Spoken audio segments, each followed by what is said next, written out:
Bismillahirrahmanirrahim. Assalamualaikum warahmatullahi wabarakatuh. Walhamdulillahi hamdan katsiran thayyiban mubarakan fih kama yuhibbu rabbuna wa yarda. Ashhadu an la ilaha illallah wahdahu la syarika lah wa ashhadu anna Muhammadan abduhu wa rasuluh sallallahu alaihi wa ala alihi wa ashabihi wa man tabi'ahum bi ihsanin ila yaumil qiyamah. Amma ba'd. Ikhwan wa akhwat, a'azzani Allah wa iyyakum. Kita masih dengan kitab Bulughul Maram, tepatnya pada bab sifatis shalah, bab sifat salat Nabi sallallahu alaihi wa alihi wasallam. Kita sampai pada hadis yang ke-339 dari kitab Bulughul Maram. Ini berkata Al-Hafidh Ibnu Hajar Asqalani rahimana wa rahimahullah, wa an Abi Bakrin As-Siddiq radhiyallahu anhu annahu qala li Rasulillahi sallallahu alaihi wasallam allimni du'aan ad'u bihi fi sholati. Dan dari Abu Bakar As-Siddiq yang Allah telah meridainya, Abu Bakar As-Siddiq adalah salah seorang sahabat Nabi sallallahu alaihi wa alihi wasallam, dan beliau termasuk di antara as-sabiqunal awwalun, orang-orang yang pertama dan awal menerima ajakan Nabi sallallahu alaihi wasallam, yakni menerima dakwah Islam. Dan Abu Bakar As-Siddiq radhiyallahu ta'ala anhu mempunyai sejumlah keutamaan. Di antaranya, beliau terkenal dengan kedermawanannya, seorang konglomerat di bangsa Arab ketika itu, dan beliau sangat menopang dakwah Rasulullah sallallahu alaihi wa alihi wasallam. Dan juga beliau radhiyallahu ta'ala anhu adalah orang yang berpendirian kuat, yaitu ketika hampir seluruh bangsa Arab atau orang-orang musyrikin kota Makkah menolak peristiwa Mi'raj Nabi sallallahu alaihi wasallam. Mereka mengingkari bahwa Rasulullah sallallahu alaihi wasallam melakukan perjalanan dari Masjidil Haram ke Masjidil Aqsa, dan kemudian naik ke langit untuk menerima perintah sholat. Dengan akal-akal mereka, orang-orang Quraisy ketika itu menolak berita tersebut. Menurut mereka tidak masuk akal. Tetapi ketika berita ini sampai kepada Abu Bakar As-Siddiq radhiyallahu taala anhu, tanpa berpikir panjang, beliau langsung mengimaninya dan membenarkannya. Karena setiap beliau mempercayai dan membenarkan setiap apa yang disampaikan oleh Nabi sallallahu alaihi wasallam. Dan tidak takut-takut. Walaupun ketika itu beliau ditentang oleh mayoritas penduduk Makkah. Disinilah kuatnya kepribadian Abu Bakar As-Siddiq radhiyallahu taala anhu. Kejujurannya dan keimanannya kepada Nabi sallallahu alaihi wasallam. Dan beliau adalah sahabat yang paling lama menemani Nabi sallallahu alaihi wasallam. Sahabat yang paling lama menemani Nabi sallallahu alaihi wasallam. Bahkan paling sering bersama Nabi. Paling sering bersama Nabi. Tetapi beliau jarang meriwayatkan hadis. Padahal sudah merupakan suatu perkara yang dimaklumi, yaitu ketika seseorang dia selalu menyertai seseorang yang lain, maka pasti dia paling tahu tentang seluk-beluk orang tersebut. Dia paling banyak menghafalkan pembicaraan dari orang yang selalu dia sertai itu. Tetapi Abu Bakar As-Siddiq tidak banyak meriwayatkan hadis.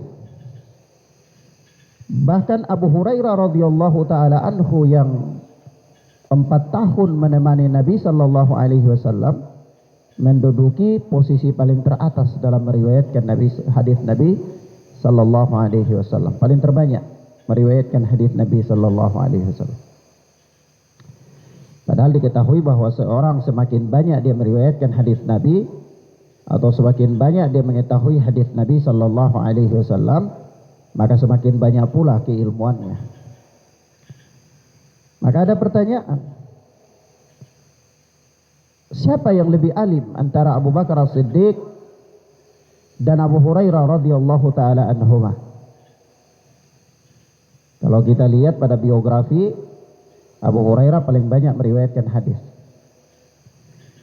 Tetapi tanpa ada perselisihan pendapat di antara para ulama bahwa yang paling alim adalah Abu Bakar As-Siddiq. Yang paling alim adalah Abu Bakar As-Siddiq radhiyallahu taala anhu. Tapi kenapa Abu Bakar As-Siddiq tidak banyak meriwayatkan hadis? Yani ketika Rasulullah sallallahu alaihi wasallam wafat, itu Abu Bakar As-Siddiq tersibukkan dengan urusan pemerintahan. Ya. Beliau sibuk mengatur urusan kaum muslimin, mengirim pasukan-pasukan perang, menata kembali kondisi kaum muslimin dan seterusnya. Sehingga kaum muslimin waktu itu enggan datang kepada beliau untuk bertanya dalam persoalan-persoalan tersebut, persoalan-persoalan din. Mereka tidak mau menambah-nambahkan kesibukan kepada Abu Bakar As-Siddiq, sehingga mereka lebih memilih datang ke orang lain untuk bertanya, ke Abu Bakar As-Siddiq, ke Abu Hurairah, ke Umar ibn al-Khattab, ke Ibnu Umar, ke Aisyah radhiyallahu taala anha, ya, dan seterusnya. Nah, kemudian Abu Bakar As-Siddiq radhiyallahu taala anhu, beliau setelah wafatnya Rasulullah sallallahu alaihi wasallam, beliau menjadi khalifah yang pertama. Dan atas kesepakatan umat bahwasanya manusia yang paling terbaik dan mempunyai keutamaan yang paling terbanyak di antara umat ini setelah Nabi sallallahu alaihi wasallam adalah Abu Bakar As-Siddiq. Abu Bakar As-Siddiq. Tidak ada perbedaan pendapat di antara para ulama. Kemudian Umar, kemudian Utsman. Ini tidak ada perbedaan pendapat. Nanti di Ali bin Abi Thalib ada perbedaan pendapat. Siapa yang lebih utama? Antara Ali bin Abi Thalib dan Utsman bin Affan, atau dengan 5 sahabat lainnya yang dijamin masuk surga? Abu Ubaidah ibn al-Jarrah, Abdurrahman bin Auf, ya, Sa'ad bin Abi Waqqas, Zubair bin Awwam. Siapa di antara mereka dengan Ali bin Abi Thalib yang menduduki posisi keempat? Nah, itu khilaf di antara para ulama. Meskipun pendapat yang paling kuat mengatakan yang menduduki posisi keempat adalah Ali bin Abi Thalib radhiyallahu taala anhu. Nah, kemudian Abu Bakar As-Siddiq radhiyallahu taala anhu memerintah selama 2 tahun setelah wafatnya Rasulullah sallallahu alaihi wa alihi wasallam. Dan beliau adalah orang yang teguh pendiriannya memegang prinsip-prinsip agama, sehingga ketika itu beliau seorang diri dengan keberaniannya berangkat untuk memerangi orang-orang yang murtad dan enggan untuk membayar zakat ketika Rasulullah wafat. Jadi begitu ketika Rasulullah wafat, itu berkumpullah orang-orang yang baru masuk Islam dan orang-orang munafikun di luar kota Madinah. Mereka melakukan konspirasi dan tidak mau membayar zakat. Maka diperangi oleh Abu Bakar As-Siddiq. Begitu Abu Bakar As-Siddiq hendak berangkat memerangi mereka, waktu itu tidak mendapatkan persetujuan dari para sahabat yang lain. Sampai-sampai Umar bin Khattab radhiyallahu taala anhu mengatakan, "Ya Abu Bakrin, mereka kaum muslimin." Ya. Mereka kaum muslimin. Ya, darah mereka terpelihara. Maka kata Abu Bakar As-Siddiq radhiyallahu taala anhu, "Aku memerangi mereka dengan hak Islam." Atau kama jaa fil hadis. Rujukan Abu Bakar As-Siddiq adalah kepada hadis Nabi sallallahu alaihi wasallam, "Umirtu an uqatila an-nasa hatta yashhadu an la ilaha illallah." Aku diperintahkan untuk memerangi manusia sampai mereka mengucapkan kalimat la ilaha illallah. Sampai mereka mentauhidkan Allah Subhanahu wa taala. Dan apa? Wa iqamis shalah. Mereka mendirikan salat. Wa itaiz zakah, dan mereka membayar zakat. Fa in fa'alu asamu minni dima'ahum wa amwalahum. Kalau mereka melakukan itu, maka terpeliharalah darah dan harta mereka. Illa bihaqqih wa hisabuhu 'ala Allah. Kecuali dengan haknya dan perhitungannya itu ada di sisi Allah. Maka Abu Bakar As-Siddiq mengatakan yang dengan haknya itu adalah ketika mereka tidak membayar zakat, maka inilah haknya mereka untuk diperangi. Ya, inilah istidlalnya, pendalilannya Abu Bakar As-Siddiq radhiyallahu taala anhu. Nah, ala kulli hal, dalamnya pemahaman Abu Bakar As-Siddiq dan keteguhan beliau dalam membela syariat Allah Azza wa Jalla. Dan Abu Bakar As-Siddiq dalam biografinya, beliau sempat menolak ketika diusulkan oleh para sahabat untuk membukukan Al-Quran di zaman beliau. Begitu banyak penghafal-penghafal Al-Quran yang wafat dalam peperangan demi peperangan, maka diusulkan kepada beliau untuk membukukan Al-Quran. Tetapi Abu Bakar As-Siddiq menolaknya. Yani takut melakukan sesuatu yang tidak dilakukan oleh Rasulullah sallallahu alaihi wa alihi wasallam. Komitmennya mereka berjalan di atas apa yang Rasulullah berjalan padanya, dan meninggalkan apa-apa yang tidak dilakukan oleh Rasulullah sallallahu alaihi wa alihi wasallam. Nah, mereka mencukupkan diri dengan apa-apa yang ada pada Nabi sallallahu alaihi wa alihi wasallam, dan takut daripada membuat-buat perkara bid'ah di dalam agama. Abu Bakar As-Siddiq radhiyallahu taala anhu berkata, qala li Rasulullah sallallahu alaihi wasallam. Qala li Rasulillah sallallahu alaihi wasallam. Afwan. Qala li Rasulillah sallallahu alaihi wasallam. Dia berkata, sesungguhnya Abu Bakar As-Siddiq berkata kepada Rasulullah sallallahu alaihi wasallam, "Allimni du'aan ad'u bihi fi salati." Ajarlah aku suatu doa yang aku akan berdoa dengan doa tersebut di dalam salatku. Abu Bakar As-Siddiq meminta kepada Nabi sallallahu alaihi wasallam untuk mengajarkan beliau suatu doa yang supaya beliau berdoa dengan doa tersebut di dalam salat beliau. Qal, maka Nabi sallallahu alaihi wasallam bersabda, "Qul Allahumma inni dhalamtu nafsi dzulman katsira." Katakanlah atau bacalah doa, Allahumma inni dhalamtu nafsi dzulman katsira. Ya Allah, sesungguhnya aku telah mendolimi diriku dengan kedoliman yang banyak. Aku telah mendolimi diriku dengan kedoliman yang teramat banyak, ya Allah. Wala yaghfirud dzunuba illa anta. Dan tidak ada yang mengampuni dosa kecuali Engkau. Tidak ada yang mengampuni dosa kecuali Engkau. Faghfirli maghfiratan min indik. Maka ampunilah aku dengan ampunan yang berasal dari sisimu. Warhamni, dan rahmatilah aku ya Allah. Innaka antal ghafurur rahim. Sesungguhnya Engkau adalah Maha Pengampun lagi Maha Penyayang. Kata Al-Hafidh, muttafaqun alaih. Hadis ini adalah hadis muttafaqun alaih. Hadis yang dikeluarkan oleh Al-Imam Bukhari dan Muslim dalam sahih keduanya. Maka ikhwan fiddin azzani Allah wa iyyakum, di dalam hadis yang mulia ini terdapat beberapa pelajaran penting. Sejumlah pelajaran penting. Kita sebutkan beberapa di antaranya. Yaitu yang pertama, hadis ini menunjukkan kepada kita tentang disyariatkannya berdoa di dalam sholat secara mutlak tanpa menentukan waktu tempat-tempat tertentu. Tanpa apa? Menentukan tempat-tempat tertentu.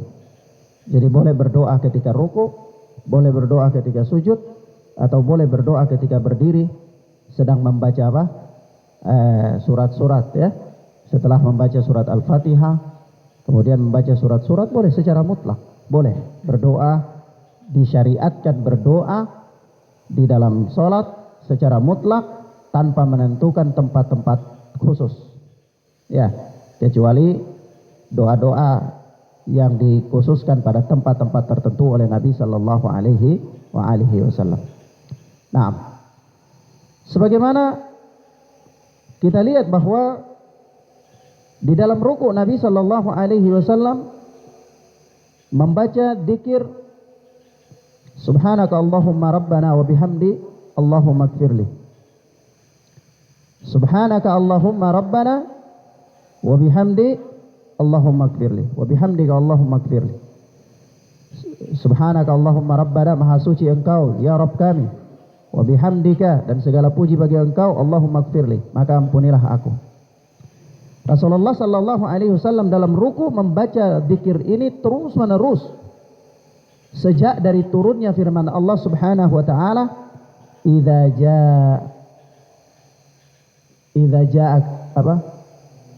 idza jaa nasrullahi wal fath wa ra'aitan nasa yadkhuluna fi dinillahi afwaja fasabbih bihamdi rabbika wastaghfir. Ya, ayat mengatakan fasabbih bihamdi rabbika wastaghfir. Maka sucikanlah Rabbmu dan apa?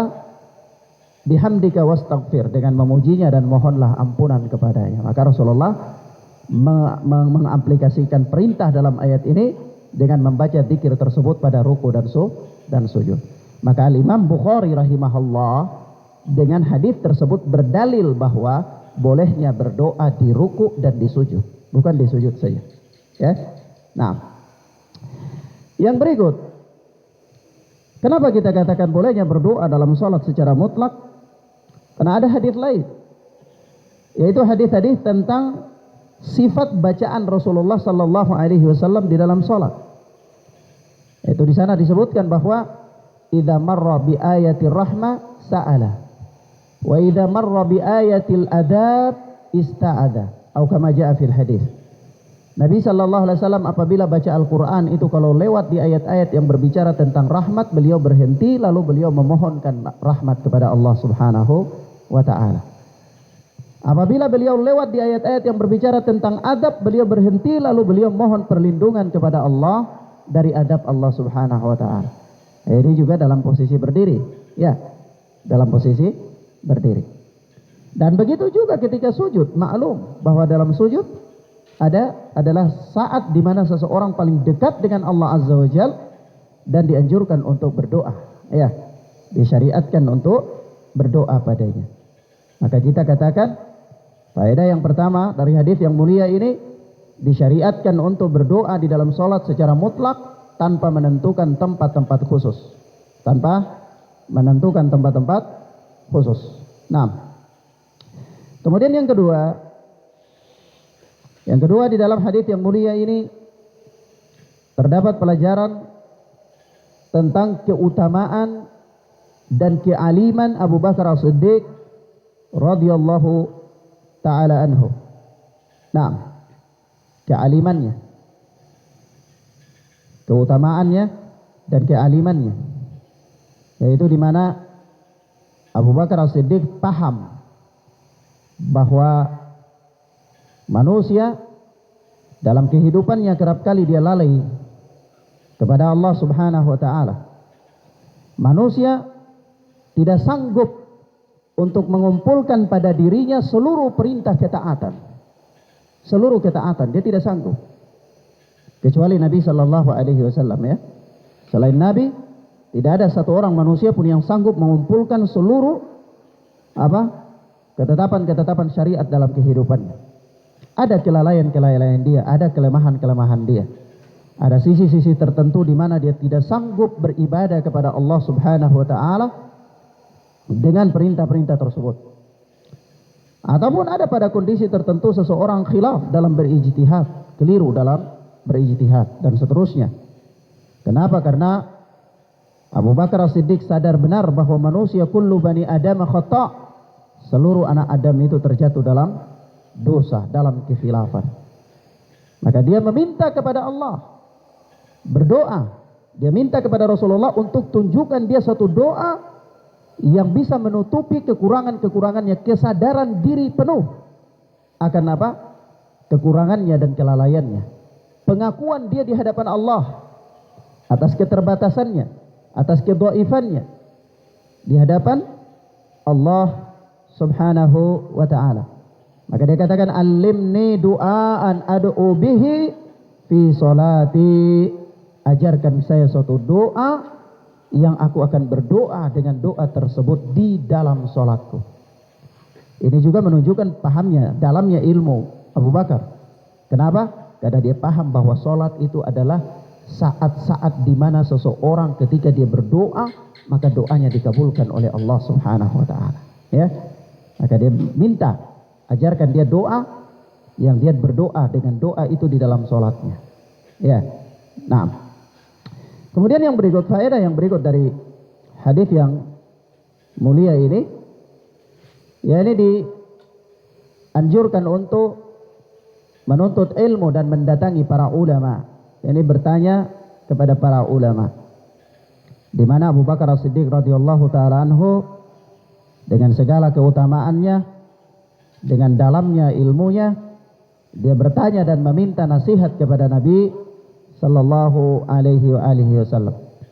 Dia katakan, alimni du'aan ad'u bihi fi salati, ajarkanlah saya suatu doa yang aku akan berdoa dengan doa tersebut di dalam salatku. Dia minta kepada ahli ilmu, minta kepada Nabi sallallahu alaihi wa alihi wasallam. Nah, faedah yang berikut dari hadis yang mulia ini, faedah yang keberapa? Keempat, bahwa di dalam hadis yang mulia ini ada pengakuan yang tulus dari seorang hamba akan kelalaian dia, akan kelalaian dan kelemahannya di hadapan Allah Subhanahu wa taala. Perendahan diri, khudu', na'am. Yaitu apa? Pengakuan dari seorang hamba akan kelemahan dan kelalaiannya di hadapan Allah Subhanahu wa taala dengan kerendahannya. Naam. Dia memohon, Allahumma inni dhalamtu nafsi dzulman katsira. Ya Allah, sungguh aku telah mendolimi diriku dengan kedoliman yang banyak. Kelalaian-kelalaian dia dari mengerjakan kewajiban-kewajiban. Ya. Maka ini termasuk jenis-jenis kedoliman. Maka ketika Allah Subhanahu wa taala, para sahabat itu mereka sangat takut sekali dengan diri mereka. Sampai-sampai ketika Allah Azza wa Jalla menurunkan firman-Nya, alladzina amanu wa lam yalbisu imanahum bidzulmin ulaika lahumul amnu wa hum muhtadun. Sesungguhnya orang-orang yang beriman dan tidak mencampurkan keimanan mereka dengan kedzaliman, sesungguhnya bagi mereka adalah keamanan dan mereka mendapatkan hidayah. Maka ketika ayat ini turun, para sahabat karena takutnya terhadap kedzaliman diri mereka, ya, sebagaimana dalam hadis ini, ya, Rasulullah mengajarkan Abu Bakar supaya mengakui dirinya, merendahkan dirinya dan pengakuannya secara tulus di hadapan Allah. Allahumma inni dhalamtu nafsi dzulman katsira. Ya Allah, sungguh aku telah mendolimi diriku dengan kedoliman yang teramat banyak. Maka ketika ayat ini turun, alladzina amanu wa lam yalbisu imanahum bidzulmin, sesungguhnya orang-orang yang beriman dan tidak mencampur adukan keimanan mereka dengan kedoliman, para sahabat merasa berat. Merasa berat. Beratnya kenapa? Siapa di antara kita yang tidak dolim? Ya, mereka mengatakan, ya Rasulullah, siapa di antara kita yang tidak dolim ya Rasulullah? Karena mereka takut. Ya, tetapi apa kemudian Rasulullah Sallallahu Alaihi Wasallam memberikan harapan kepada mereka dan menjelaskan kepada mereka bahwa kedoliman yang dimaksudkan di ayat ini bukanlah kedoliman yang mereka maksud dari kelalaian-kelalaian mereka, bukan. Tetapi yang mereka kedoliman dalam ayat ini yang dimaksud adalah kesyirikan.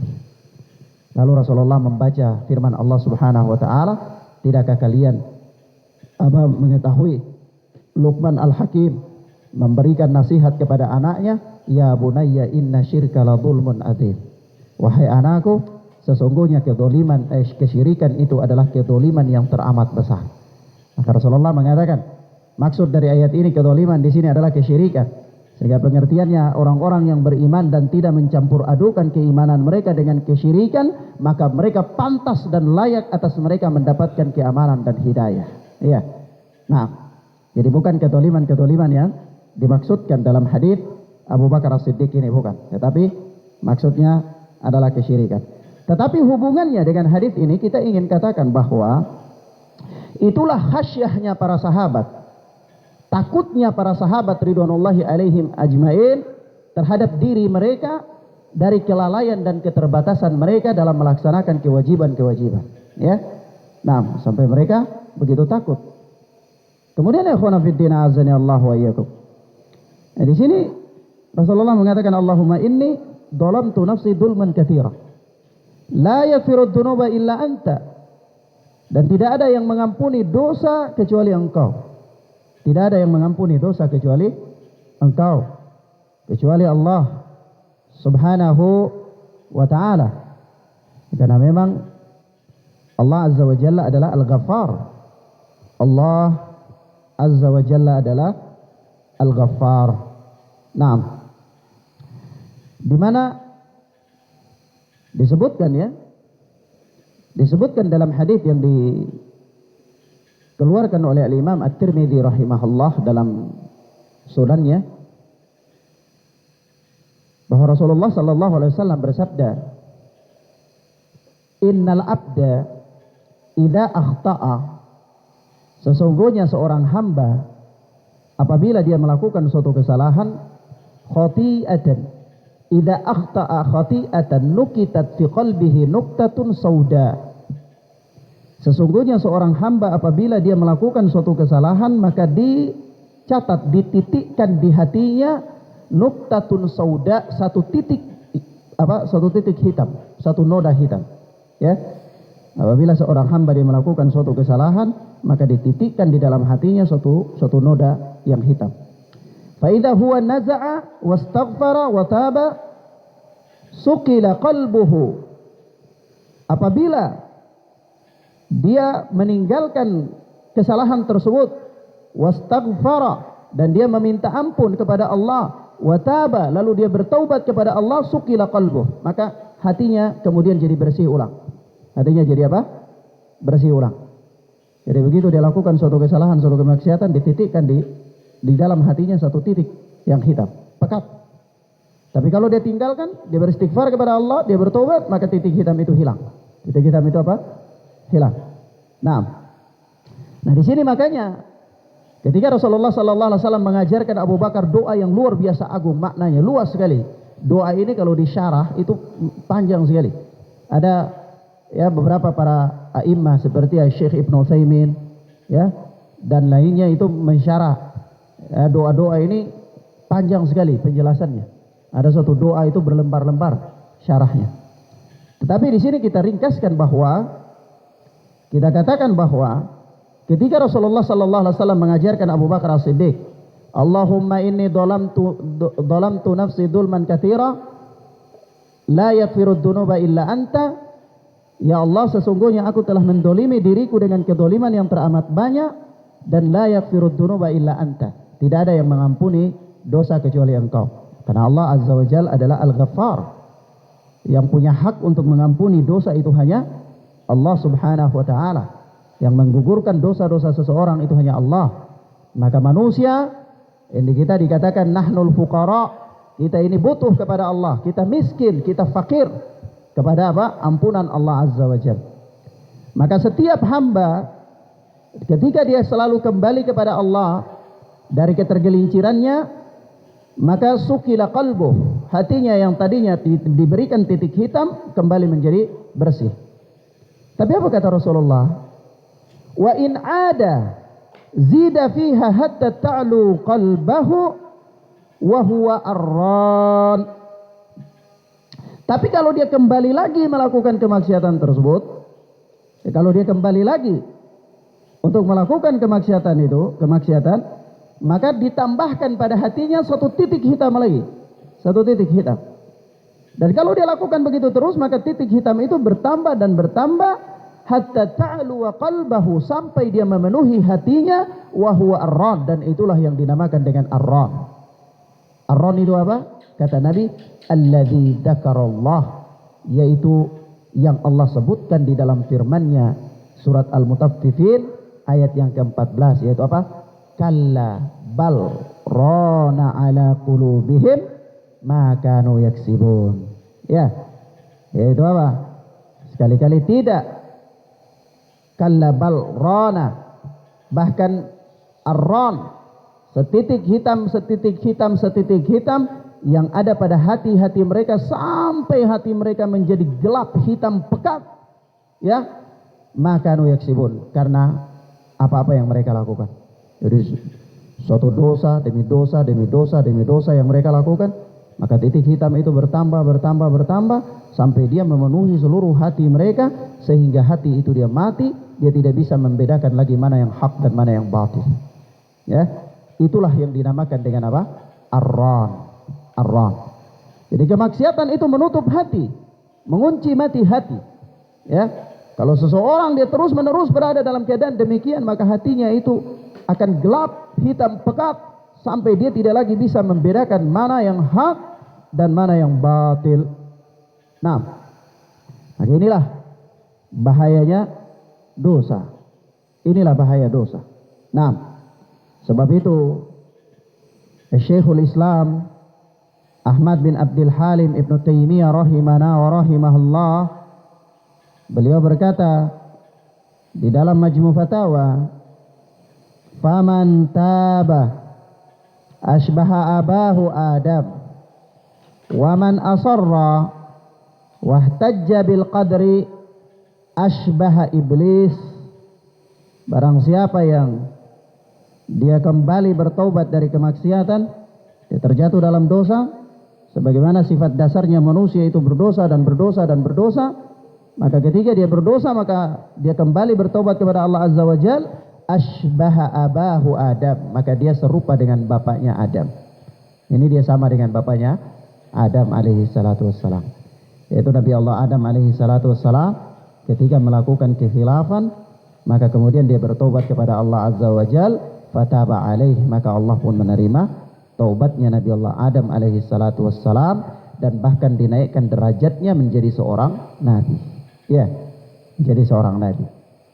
Tetapi waman asarra wahtajja bil qadri, akan tetapi barang siapa yang dia terus menerus tenggelam dalam suatu dosa, dia tidak keluar dari dosa tersebut, wahtajja bil qadri, dan dia berhujah dengan qadar, dia bilang ya sudahlah ini takdir Allah, mau apa lagi, ya, maka dia terus berada begitu saja, asbaha iblis, maka dia sama dengan iblis. Dia sama dengan iblis, yaitu iblis ketika tenggelam di dalam dosa, dia ngotot dalam dosa tersebut, dia tidak kembali kepada Allah Azza wa Jal. Nah, maka inilah sebab itu Allah Subhanahu wa taala berfirman di dalam surat Al-Imran ayat 135, walladzina idza fa'alu fahishatan aw dhalamu anfusahum dzakarullaha wastaghfaru lidunubihim wa may yaghfirud dzunuba illallah. Ini semakna dengan hadis yang disebutkan oleh Rasulullah sallallahu alaihi wasallam di sini, yaitu apa? Wala yaghfirud dzunuba illa anta. Jadi apa kata Allah Azza wa Jalla? Walladzina idza fa'alu fahishah, dan juga orang-orang yang apabila mereka mengerjakan perbuatan yang keji, au dhalamu anfusahum, atau mereka mendolimi diri-diri mereka sendiri. Yani mendolimi diri ini dengan melakukan kemaksiatan, ya. Karena setiap bentuk kemaksiatan itu adalah kedoliman. Maka orang yang melakukan kemaksiatan itu dia mendolimi dirinya sendiri.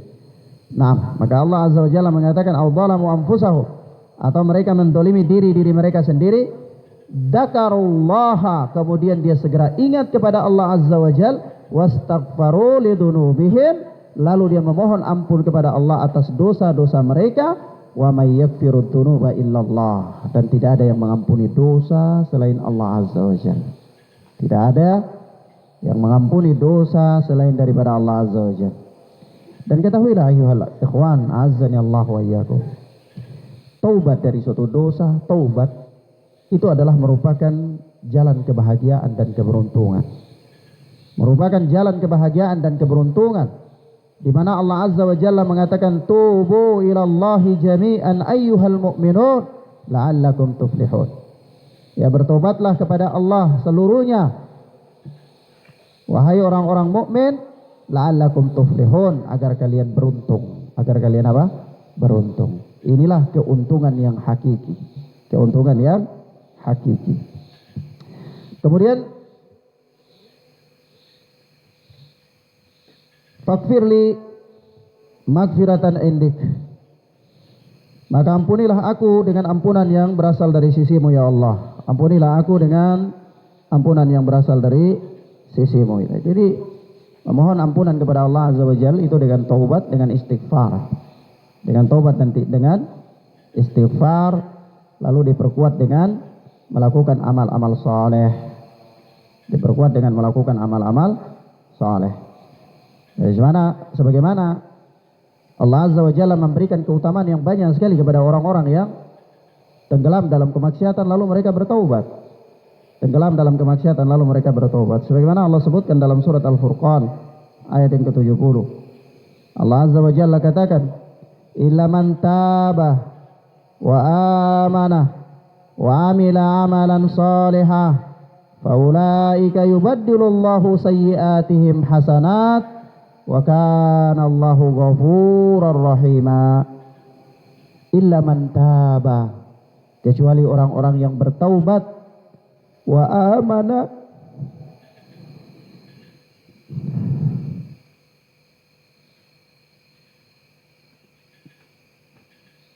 kecuali orang-orang yang bertobat kepada Allah Azza wa Jal, wa amana, dan dia beriman, wa amila amalan salihah, lalu dia susul kelalaian-kelalaiannya itu dengan melakukan amal-amal saleh, fa ulaika yubaddilullahu hasanatihim sayyi'atihim hasanat, maka mereka itu adalah orang-orang yang Allah ganti kejelekan-kejelekan mereka dengan kebaikan-kebaikan. Lihatlah bagaimana maha pengampunnya Allah Azza wa Jalla, bagaimana luasnya rahmat Allah Subhanahu wa taala, yaitu ketika seseorang dia terjatuh dalam dosa, lalu dia bertaubat kepada Allah dan dia melakukan amal saleh dan dia bangun di atas keimanan, maka Allah katakan yubaddilullahu sayyi'atihim hasanat. Allah ganti dosa-dosa mereka itu dengan kebaikan-kebaikan. Jadi bukan hanya dosa dihapus, tapi diganti dengan kebaikan-kebaikan. Itulah rahmat Allah Subhanahu wa taala, ya. Wa kana Allahu ghafurar rahima, dan Allah Azza wa Jalla adalah Maha Pengampun lagi Maha Penyayang. Maka dalam hadis ini setelah ada ucapan taubat itu ada permohonan rahmat, ya. Rasulullah ajarkan Abu Bakar As-Siddiq begini, Allahumma zalamtu nafsi dzulman katsira, ya Allah, aku telah mendolimi diriku dengan kedoliman yang banyak, ya. La yaghfirud dzunuba illa anta, dan tidak ada yang mengampuni dosa kecuali Engkau. Faghfirli maghfiratan min indik, maka ampunilah aku dengan suatu ampunan yang berasal dari sisimu. Warhamni, dan rahmatilah aku. Dan apa? Rahmatilah aku. Jadi setelah dia memohonkan ampunan, dia memohonkan rahmat. Maka Allah Subhanahu wa taala menyertai kata-kata ampunan dengan rahmat, yaitu wa kana Allahu ghafurur rahim, dan Allah itu Maha Pengampun lagi Maha Rahim. Jadi bukan hanya Allah mengampuni dosa, tapi dengan rahmat Allah, Allah ganti dosa itu dengan kebaikan-kebaikan. Ya. Nah, kemudian apa? Di sini disebutkan, ya, disebutkan dalam beberapa hadis, ya, tentang keutamaan daripada orang-orang yang beristighfar, memohonkan ampunan kepada Allah Azza wa Jalla. Memohonkan ampunan kepada Allah Azza wa Jalla. Disebutkan di sini ada beberapa hadis Nabi sallallahu alaihi wasallam. Di antaranya yang diriwayatkan oleh Imam Ahmad rahimahullah di dalam musnadnya. Diriwayatkan oleh Imam Ahmad di dalam musnadnya, yakni Rasulullah sallallahu alaihi wasallam mengatakan, man aktsara minal istighfar, barang siapa yang memperbanyak istighfar kepada Allah Azza wa Jalla, barang siapa yang memperbanyak istighfar kepada Allah Azza wa Jalla, niscaya ja'alallahu, Allah Subhanahu wa taala akan menjadikan baginya apa? Kelapangan dari kesempitannya. Kelapangan dari kesempitannya. Dan Allah akan memberikan kepadanya jalan keluar dari kesulitannya. Dan wa yarzuqhu min haitsu la yahtasib. Allah akan memberikan dia rizki dari tempat yang tidak diduga-duga. Allah Azza wa Jalla akan memberikan dia rizki dari tempat yang tidak diduga-duga. Nah, innaka antal ghafurur rahim, sesungguhnya engkau adalah Maha Penyayang lagi Maha Rahman, Maha Rahim. Nah, dan memang ya ikhwan fillah azani Allah wa iyyakum, coba bayangkan orang sekelas Abu Bakar As-Siddiq, ya, dengan ketakwaannya, dengan keimanannya, ya, ketika dia minta doa kepada Rasulullah, itu Rasulullah ajarkan dia doa yang terkandung di dalamnya apa? Perendahan diri dan permohonan ampunan dan rahmat dari Allah Subhanahu wa taala. Padahal kita tahu Abu Bakar As-Siddiq adalah salah seorang di antara 10 orang yang dijamin masuk surga oleh Rasulullah sallallahu alaihi wasallam. Abu Bakar As-Siddiq dengan segala keutamaannya, tapi Rasulullah sallallahu alaihi wasallam masih mengajarkan dia demikian. Kenapa? Ya karena hati manusia itu terbolak-balik. Hati manusia terbolak-balik. Iman manusia itu naik turun. Terkadang dia dalam posisi imannya yang kuat, yang sangat bagus, ya terkadang dia berada dalam posisi imannya yang rendah, ya. Terkadang hatinya berada dalam keadaan yang sangat baik sekali, Ya, terkadang hatinya juga berada dalam keadaan yang sangat lemah. Sangat lemah. Sebab itu datang dalam sebuah riwayat, ketika sahabat Hanzalah suatu saat dia mengalami suatu peristiwa yang dia bermuhasabah, dia mengintrospeksi dirinya. Lalu dia lihat, dia amati dirinya, bahwa ternyata ketika dia berada di majelis Rasulullah sallallahu alaihi wasallam, itu dia sangat farhan sekali, sangat bahagia, sangat sakinah, sangat tenang sekali, ya. Seolah-olah dunia ini tidak ada lagi bagi dia. Seolah-olah kehidupan yang ini dia sedang berada di tempat ketenangan yang akan menuju kepada surganya Allah Subhanahu wa taala. Mereka lupa dengan kesibukan-kesibukan dunia mereka. Tetapi begitu mereka keluar dari majelis Rasulullah sallallahu alaihi wasallam, ketemu sama anak-anak mereka, ketemu sama istri-istri mereka, ya. Belum anak bikin rewel, istri bikin macam-macam. Maka apa? Ketenangan ini hilang. Ketentraman yang ada di dalam majelis ilmu ini hilang. Maka Hanzalah mengatakan, ini bagaimana keadaannya ini? Ketika kami kembali ke rumah, maka keadaan kami itu seolah-olah kayak, ya. Tapi ketika kami berada di dalam majelis Rasulullah, kami sangat dekat sekali dengan Allah Azza wa Jalla. Maka ini kemunafikan, kata Hanzalah. Ini kemunafikan. Maka dikatakan Hanzalah munafik. Hanzalah ini, dia keluar ke jalan sambil bergumam dalam dirinya, ya, bahwa Hanzalah telah ada pada dirinya kemunafikan. Begitu bertemu di jalan tersebut dengan Abu Bakar As-Siddiq radhiyallahu taala anhu. Bertemu dengan Abu Bakar As-Siddiq radhiyallahu taala anhu. Maka Abu Bakar As-Siddiq bertanya kepadanya, ada apa denganmu wahai Hanzalah? Lalu Hanzalah menceritakan keadaannya kepada Abu Bakar As-Siddiq. Dan Abu Bakar As-Siddiq mengatakan, saya juga demikian, mengalami masalah yang sama wahai Hanzalah. Mari kita berangkat ke hadapan Nabi sallallahu alaihi wasallam dan kita tanyakan hal ini kepada Nabi sallallahu alaihi wasallam. Maka mereka berdua datang kepada Nabi dan mereka ceritakan keadaan mereka kepada Nabi sallallahu alaihi wasallam. Yaitu ketika mereka berada dalam majelis ilmu, mereka tenang, mereka berada dalam sisi Rasulullah, mereka tentram, sakinah, ya. Tidak ada lagi hal-hal dunia yang mempengaruhi benak mereka. Tapi begitu mereka kembali atau keluar dari majelis Rasulullah, kembali kepada keluarganya, dihadapkan dengan seabrek-abrek permasalahan, maka ketenangan itu hilang dari mereka. Maka apa kata Rasulullah sallallahu alaihi wasallam kepada dua sahabat yang mulia ini? Kata Rasulullah, ya Hanzalah, kalau seandainya keadaan kalian di rumah-rumah kalian itu sama seperti keadaan kalian di majelis ilmu atau sedang berada di sisiku, maka niscaya malaikat akan turun dari langit untuk berjabat tangan dengan kalian di lorong-lorong, ya, di jalan-jalan.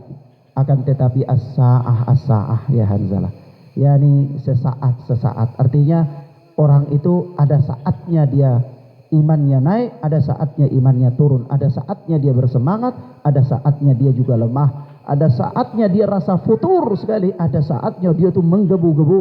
Itulah manusia as-sa'ah kata Nabi sallallahu alaihi wasallam. Maka itulah keadaan hati manusia. Maka kita harus berdoa kepada Allah Azza wa Jalla terus menerus dan takut kepada Allah tabaraka wa taala. Dan Allah Subhanahu wa taala, Rasulullah sallallahu alaihi wasallam mengatakan, sering berdoa, ya muqallibal qulub tsabbit qalbi ala dinik. Ya zat yang maha bolak-balik hati manusia, baliklah hatiku di atas agamamu. Ya, ini Rasulullah, ya. Kenapa? Untuk menjaga kondisi hati manusia. Bahkan Rasulullah memperumpamakan kondisi hati manusia dalam hadis Nabi sallallahu alaihi wasallam. Itu beliau mengatakan, mathalul qalbi mathalur rishah tuqallibuha rihu bifalah.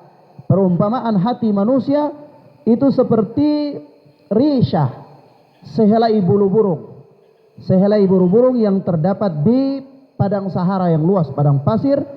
Tuqallibuha rihu bifalah, yang dibawa terombang-ambing oleh angin di tengah padang pasir. Itulah hati manusia. Terkadang dia cenderung ke sini dan terkadang dia cenderung ke sana. Itulah hati manusia.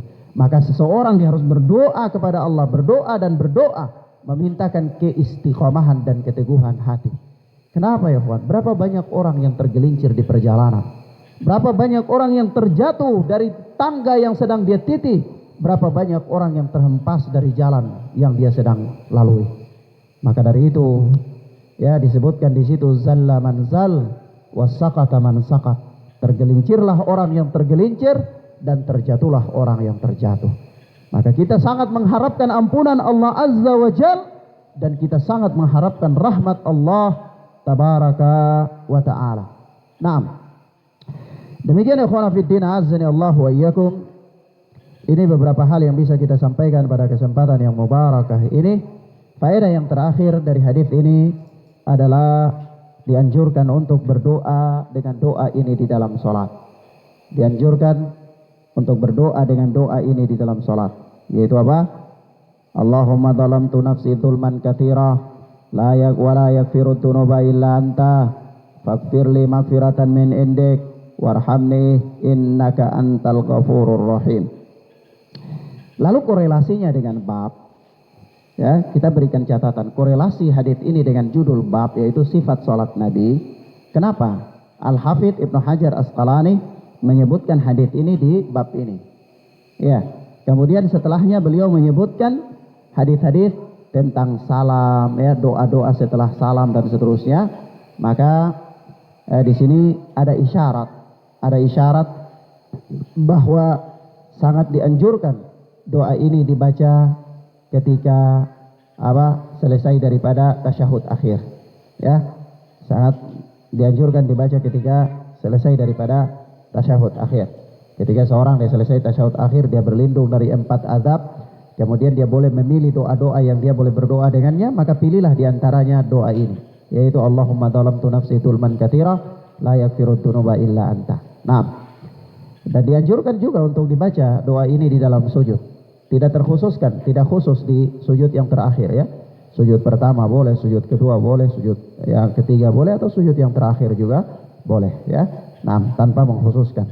Maka doa ini, ya, hendaklah seseorang memperbanyak doa dengan doa ini, karena doa ini mempunyai makna yang sangat luar biasa sekali. Nah, wallahu taala a'lam bis-shawab. Hadanallahu wa iyyakum wa barakallahu fikum. Naktafi bihadzal dars. Wa sallallahu ala nabiyyina Muhammad wa ala alihi wa sahbihi wa sallam.